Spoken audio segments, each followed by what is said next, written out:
सत्य अहिंसा के पुजारी थे और उन्होंने मतलब शुरुआत से अपनी माता जी से बहुत कुछ सीखा था बचपन से, जो धीरे धीरे वो उस तरह से उनकी पालन पोषण हुआ था, बचपन गुजरा। और फिर उन्होंने जो है कुछ पुस्तक वगैरह भी पढ़ी थी, लियो टॉल्स्टॉय की कोई पुस्तक पढ़ी थी, और इस तरह से वो क्या था, गीता वगैरह उनकी माता जी पढ़ती थी, तो उनसे वो सब चीज़ें उनको जो धीरे धीरे ज्ञान हुआ, तो उस प्रकार से उनका पालन पोषण हुआ। फिर वो जब बैरिस्टर बने वहाँ पे लंदन से पढ़ के आए, तो उन्हें सब पता चल गया कि अंग्रेजों का भाई ये पॉलिसीज़ हैं, मतलब इस तरह से रूल्स रेगुलेशन है, तो उन्हें पता चल गया कि भाई ये क्या हो सकता है अगर हम इस तरह का कुछ करते हैं, हिंसा टाइप की चीज़ें वैसे भी मैच नहीं कर रही थी उनकी जो फिलोसफी थी, आइडियोलॉजी थी ना। फिर अगर इतना ही कानून पढ़ के आए थे तो वो अंग्रेजों को क्यों नहीं बंद कर रहे थे? अरे सुनो तो, पूरी बात सुनो, केस ठोक वो दे। जमे हुए थे भाई, उनका शासन था यहाँ पे, वो जमे हुए थे अंग्रेज यहाँ बहुत पहले से, उनका शासन ही चल रहा था, हमारे यहाँ के लोगों ने समर्थन कर रहे थे। तो ये जो चीजें थी अज्ञानता है बस, या जो लालच बस, या कोई भी कारण रहा हो, तो इस वजह से क्या हुआ कि गांधी जी ये सोच रहे थे कि अगर सत्य अहिंसा वाले तरीके से हम आगे बढ़ते हैं, देश को आज़ाद कराने का प्रयास करते हैं, तो इससे ये सही भी है, प्रैक्टिकल है और फायदेमंद इसलिए क्योंकि जो देश था हमारा बहुत विशाल था, बहुत सारे लोग थे यहाँ पे, है ना। तो उन लोगों को थोड़ा सा जागृत करना था, जगाना था भाई। पहले तो ये समझो कि हम सब लोग एक देश के नागरिक हैं, हम अलग अलग नहीं हैं। सब लोगों के अंदर एक भावना आनी चाहिए कि हम एक भारत देश के नागरिक हैं, ये चीज़ समझना पहले जरूरी है ना। फिर छुआछूत और जो जो वैसी बुराइयां थी हमारे अंदर, छुआछूत और वो सब तमाम तरह की जो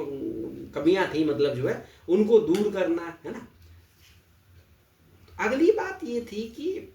गांधी जी ये सोचते थे कि अहिंसा के आधार पे लोगों को एकजुट करना आसान है, कि भैया सब लोगों को आराम से बुलाओ आप कि भैया आ जाओ, वहाँ पे इकट्ठे होकर बैठ के बात करनी है, कोई मीटिंग है, तो लोग आसानी से आ जाते हैं। अगर उनसे को नहीं भैया हथियार लेके मैं लड़ने चलना है तो नहीं, तो लोग सोचते हैं कि यार से कोई खतरा ना हो, उधर कोई बवाल ना बढ़ जाए, कोई बंदूक लेके कहाँ जाना है।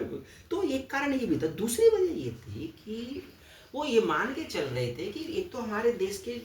पे जो जो कंट्रोल था अंग्रेजों का था, सारे संसाधन रिसोर्सेज उनके हाथ में थे, है ना। तो एक तो इतना बड़े देश की जनता को हथियार देना इतना आसान नहीं था, सबको देने के लिए पैसे चाहिए होते भाई कि सबको एक एक बांटो हथियार, फिर उसको चलाने की ट्रेनिंग देना, ये कैसे चलाया जाएगा, हर आदमी थोड़ी जानता है कि ऐसे चलाया जाएगा। तो दो बात नहीं ये थी। तीसरी बात ये थी कि हथियार से लोग वैसे जनरली डरते ही हैं, सादा सिंपल लोग मोस्टली रहना चाहते हैं कि भाई हम रोटी पानी खाएं, हमने बाल बच्चों के साथ तो डैडी से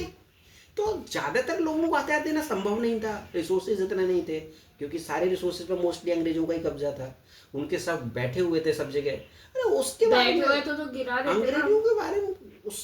समय बोला जाता था कि ब्रिटिश साम्राज्य का सूर्य। अच्छा, दूसरी बात ये थी गांधी जी को शुरुआत में, बहुत शुरुआत में, अभी इन अर्ली स्टेज, बहुत शुरुआत में ये महसूस होता था कि शायद अंग्रेज जो है मतलब न्यायप्रिय है ना, न्यायप्रिय है, मतलब ये न्याय के आधार पर मतलब जो है ये कुछ सब न्यायप्रिय काम करेंगे, गलत काम नहीं करेंगे, इस तरह से उनको ऐसा लगता था शुरुआत में, तो स्टार्टिंग में लगता था, है ना। फिर धीरे धीरे चीज़ें जैसे आगे बढ़ी और उनको लगा कि यार कुछ गलत हो रहा है, और तो इसलिए फिर उन्होंने अपना रास्ता बदला। उनके खिलाफ जो है उनका लगता था कि सत्य अहिंसा के आधार पर अगर हम बात कहेंगे शुरू, तो वो तो समझ में आ गया था यार, सबको देना आसान नहीं था।